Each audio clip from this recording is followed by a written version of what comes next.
What's up? I'm Dan Fredenberg, and this is another Chance Encounter. Hey, what's up? I'm Dan Fredenberg. I'm a commercial real estate guy. I'm from the internet.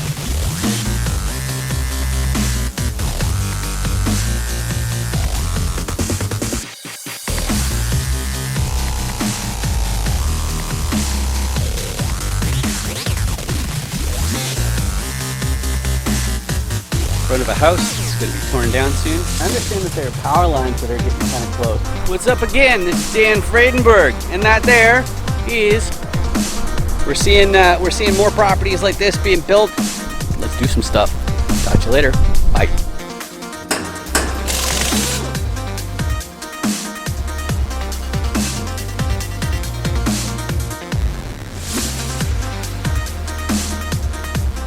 Today, I'm joined with Tim Vest. How you doing today, Tim? Hey, I'm doing great. And that energy just really helped me out. So I appreciate it. I love the energy Awesome. on this. That's great. Awesome. So, one thing that I think is very important, and I'm to talk to you in the audience there, you have to be able to introduce yourself effectively if you're going to be successful. So, Tim, can you take a moment and introduce yourself, please? Yeah, let's hope I'm successful with this. Hey, Tim Best. I'm out of the Charlotte, North Carolina area, Harvest Properties Group. Been doing real estate in some way, shape, or form since about 2006. Currently focused on multifamily and have been since about 2018. Yeah, that's kind of me. Awesome. And you got a name that sounds like to invest, right? It's like it's so perfect. Actually, I was talking to Mason Moreland. He's a commercial real estate investor. His name is More Land, That's awesome.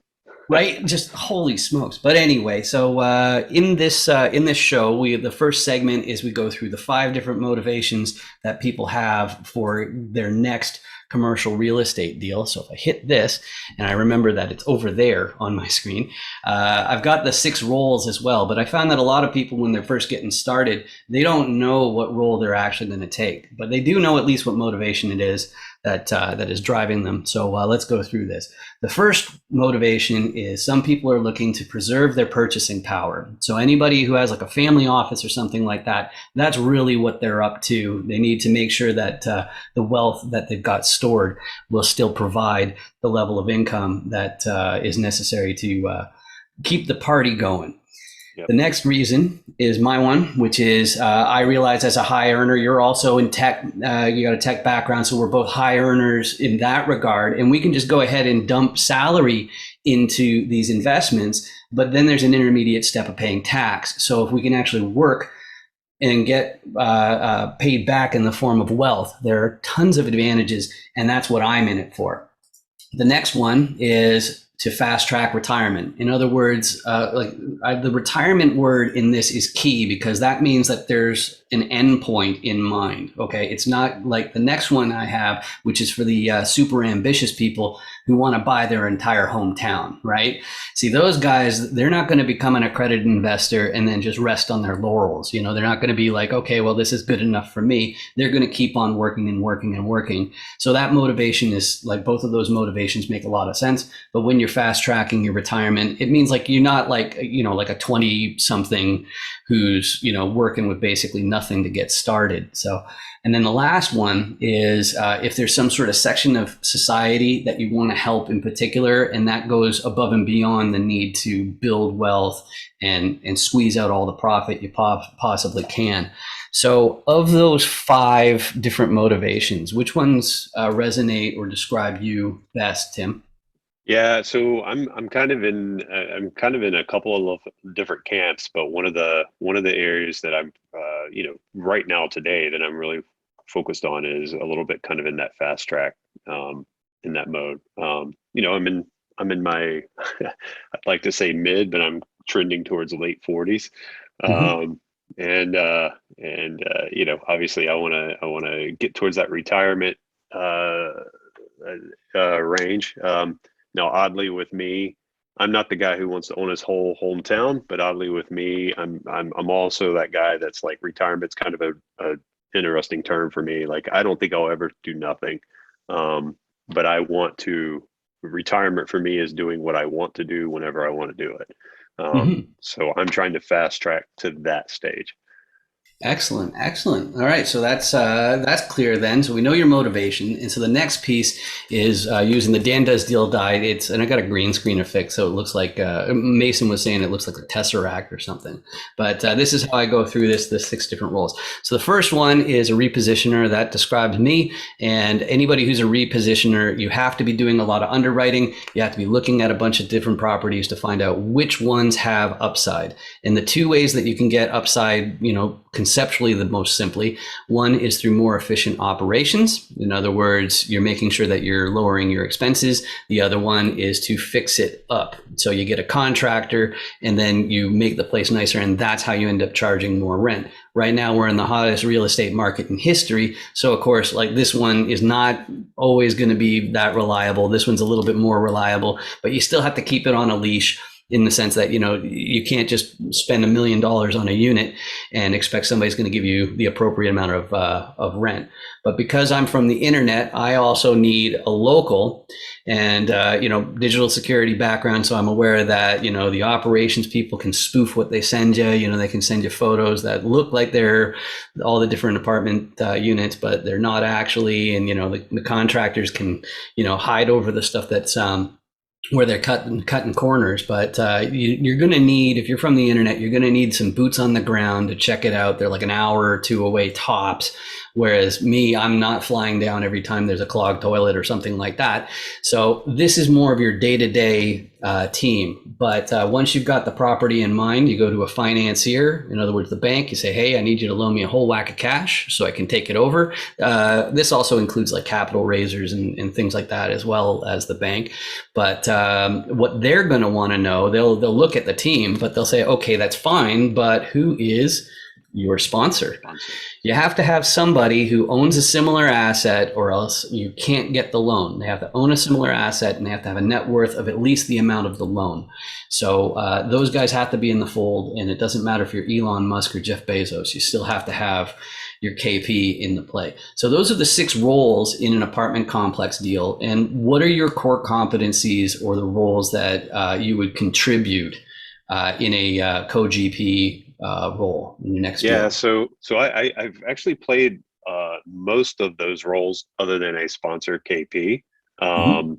And the ones that I'm most proficient at and that I tend to perform the best at are local and operations. Local and Um, operations. Okay, so yeah. and do you rely on software, or like do you do any programming or something to help like track inventory, or like is that like do your technical skills go into that, or is it just Yeah, I don't write software. I tend to be a little bit more of in my early days in my tech career, I did a lot of hands on keyboard and I learned that I was just a good enough coder to be bad at it. I understand it all. What I look for is more like off the shelf stuff that I can use. So I do, from my tech background, I do look to implement technology solutions to help with those types of things, but I look for stuff that's already out there and available. So yeah, I'm using things, like Monday.com for tracking progress and project management and things like that. And obviously we're using, Syndication Pro and Appfolio and things like that. Um, Mhm. but from tracking our deals and stuff, we have a number of different solutions in place for that. Even down sometimes as simple as just like, hey, Google Sheets. I'm also from a technology background that I'm like sometimes simple is better. Mhm. Simple, fast. We see a gap and Google Sheets will solve it for now. So Google Sheets it is, that kind of thing. Um, Mhm. Mhm. so yeah, we do look at those types of things. Yeah, excellent, excellent. Yeah, that's the same boat that I'm in as far as like there's no point in reinventing the wheel. Right. It's it's not like nobody's ever bought real estate before, so Yeah. Yeah. there's got to be somebody who's doing it. All right, so the next question I have for you is, do you have like a specific buy box for properties that you really want, like unit count and geographic areas?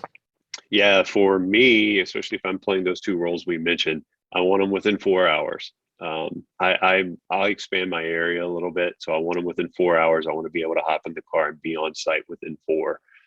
So that pretty much puts us from Southern Virginia into northern Georgia, into eastern Tennessee, into the coast of North and South Carolina. Mhm. So all of North and South Carolina, northern Georgia, southern Virginia, eastern Tennessee.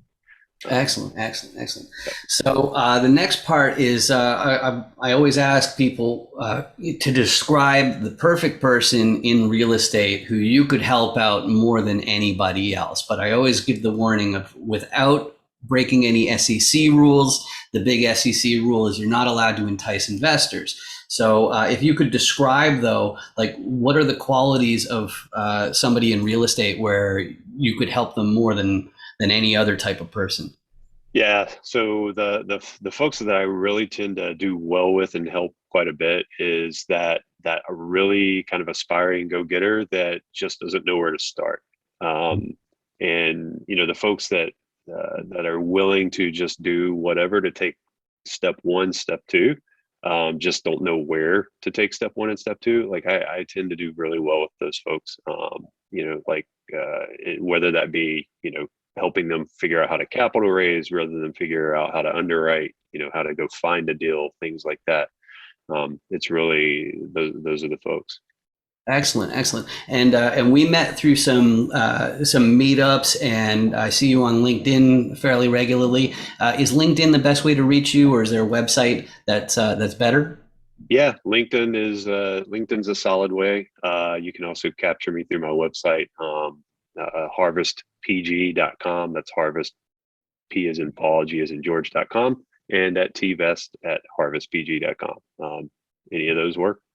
Yep, excellent, excellent. So one thing that I have to say for the audience in there is if you're looking at this video and you look somewhere around here under my books, you'll see a big red button that says subscribe. And if you hit it, then it turns gray, and that's better. It's better because that means YouTube pays for these videos instead of me, which is definitely a bad thing. And the good news is it's free for you, and it only means that my videos will be on your list of suggestions sometimes if YouTube decides to be nice. So I know that most people our age, they don't even use YouTube and look through the suggestions. You're not just browsing, you're usually searching specifically for things, which means that it really doesn't matter if I'm on your list of suggestions. So if you can do that, you're doing me an enormous, enormous favor. I'm Dan Fredenberg. My background is in e-commerce technology, but these days I'm focusing on a lot of content creation and social media for these different commercial groups that are looking to scale like crazy. That's me. But Tim, thank you so much for joining me today. It's been absolutely fantastic. Hey Dan, thanks for having me on, man. I appreciate it. Well, I like the format because there's a lot of podcasts out there, right? There's a ton of them. There's a ton of real estate podcasts out there, and not to knock anybody because I find a lot of them very valuable. But sometimes I want to hear like just a quick, sweet, hey, 5-10 minute, just give me something, right? And I like the format. Mhm. You know, Awesome. Yeah, thanks. Yeah, that's how I feel too. I like to be really blunt when it comes to real estate podcasts and things like that. I could do without so much prognostication, just like you're still guessing what's the future's going to hold, and don't try to, sneak it past me like you've got, no, no, no, no. My right. underwriting, Dan, I know for a fact